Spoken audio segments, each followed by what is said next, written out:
Magandang araw mga kaibigan. Bigyan natin ng reaction opinion itong post ni Sas Rogando Sasot. Sinabi lang niya na we cannot prove that Vice President Sara hired an assassin.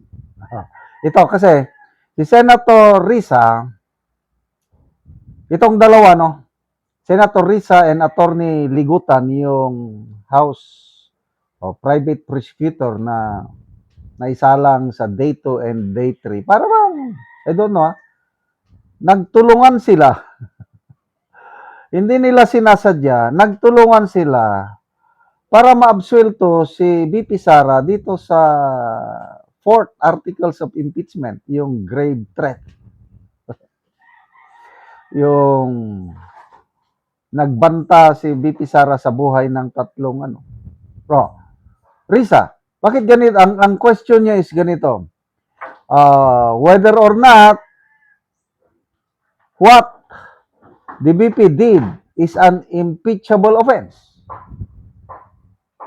Yung sinabi niya na kung may mangyayari sa akin, meron ding mangyayari sa tatlo. The President, First Lady, and the former Speaker. Tinanong ni Risa Ontiveros sa private prosecutor if that is an impeachable offense. Bakit niya tatanungin ng ganun? Kaya napilitan sumagot itong private prosecutor, sabi niya, I know, we cannot prove it. So inamin nila, hindi nila ma-prove. But, I'm not appealing to you as a lawyer, but I'm making a moral appeal. So ang labanan pala ito is about morality. Hindi na about legality. Ganon ba yun? So, nakakatawa po itong nangyari sa day 1, 2, and 3. Sinasabi ni Luistro, yung after day 1, tagumpay ng prosecution. Kaya lang, itong sumunod, day 2, day 3, tingin ko, tagumpay ng defense. At ang, anong tawag doon? Yung knockout punch. Pagdating dito sa 4th Articles of Impeachment, yung grave threat na yan, talo na sila. I don't know kung anong wisdom ni Senator Risa na magtatanong, parang hindi sila coordinated eh. Yung tanong na gano'n na, yun bang ginawa ni VP Sarang gano'n na pagbigay ng threat, is that an impeachable offense? I don't know, paano naman sumagot itong si Ligutan na we cannot prove it. But I am appealing to you, moral. Moral. Bakit napunta sa moral? Di ba legal ito? It's a court eh. Kaya nga korte, kombinasyon ng political and legal matters ito, impeachment court. Bakit napunta sa I am making a moral appeal? So, sabi ni Elson Ogario, moral case pala ito, it's not a legal case. Ay nako. Jade Pulido, you're a lawyer for heaven's sake. You know the value of hard evidence and the difference of hearsay in a courtroom.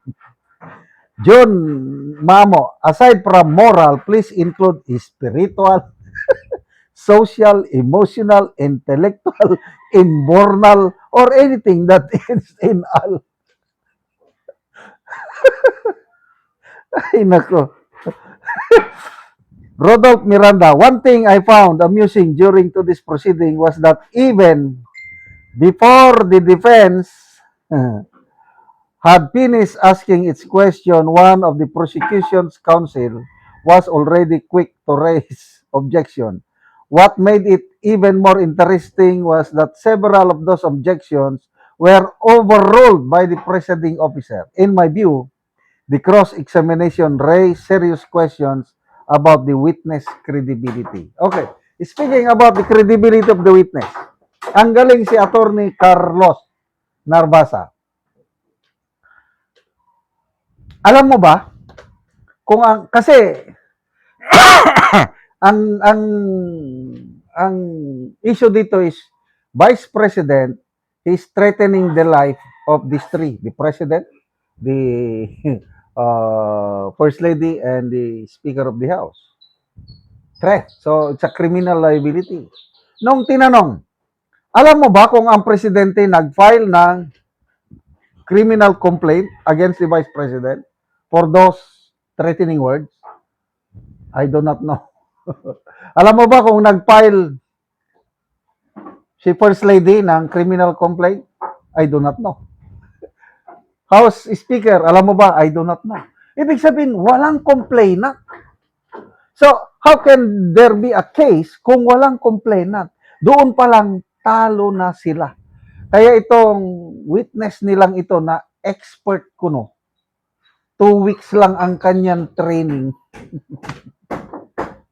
Tapos ang nag-train pa sa kanya, supplier ng ano, talagang sirang-sira ang credibility ng witness. Kaya nung yung parang closing statement na ni Attorney Binloan, yun na. Sinabi niya na inamin na ng prosecution na they cannot prove that the Vice President hired an assassin to inflict harm on the three individuals. So ano? 'Di ba? Talo na sila. Dito sa fourth article, talo na sila. So tatlo na lang, 3. I don't know kung ano pang mga ibang witnesses baka may idadagdag pa. Maganda yung tanong ni Senator Bam Aquino.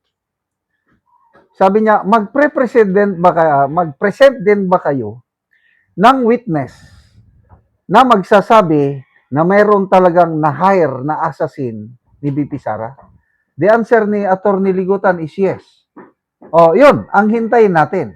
Kung may maipresent silang witness na ako yung assassin, or sabi niya, ako, I have knowledge na ang hinire na assassin ay ito. Ayan, that makes sense. Yan ang malakas na ebidensya. Kaya lang dito sa nauna, yung Agent Kalilong is nothing. Why nada nga witness? Sayang-sayang lang yung 3 araw na Salamat mga kaibigan sa inyong pagsubaybay sa channel nito. Nakakatulong kayo ng malaki sa tribong Talanding ng Bukidnon dahil ang sweldo natin sa channel nito is pantulong sa tribo.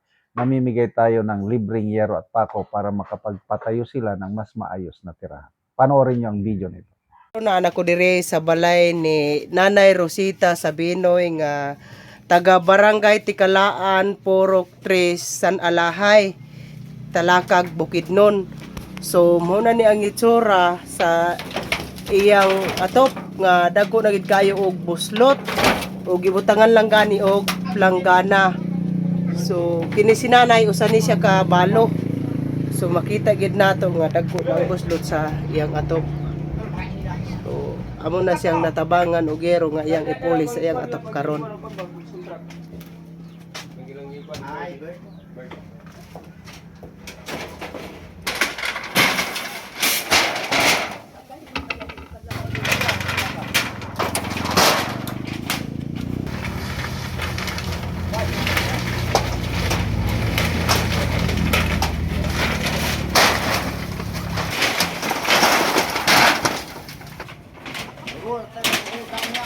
Og mo na ni ang gitabang nga yero nga digis kataas na pulo ka buok.